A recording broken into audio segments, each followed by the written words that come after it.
बलिया की बिंदी और मेरे भारत देश की हिंदी पूरे विश्व में प्रसिद्ध है।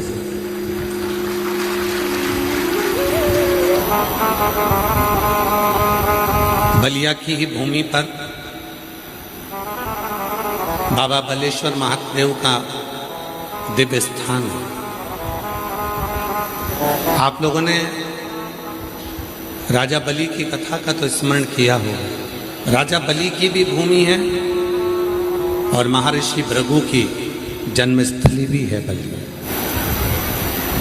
आज भी राजा बलि के द्वारा बालू के शिवलिंग का जो पूजन करा गया था बालेश्वर महादेव के रूप में, आज भी बलिया में विराजमान,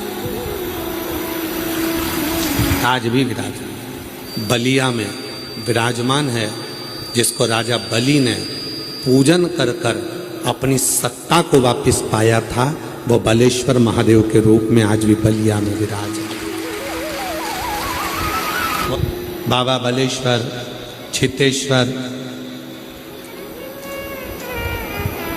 महाराज कामेश्वर, शोखरनाथ, दुधेश्वर, बाबा अवनीनाथ, और जहाँ कथा चल रही है वहाँ पर भी भगवान शिव का ही एक स्वरूप विराजमान है। वनखंडी नाथ के रूप में बाबा यहाँ विराजमान है। पूरे बलिया को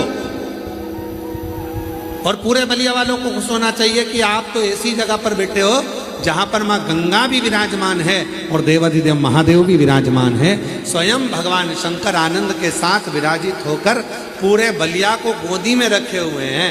पूरे बलिया को गोदी में भगवान शंकर रखे।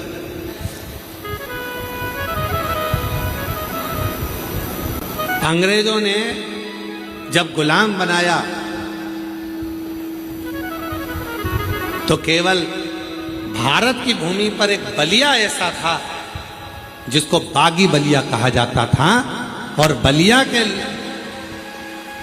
एक एक क्रांतिकारी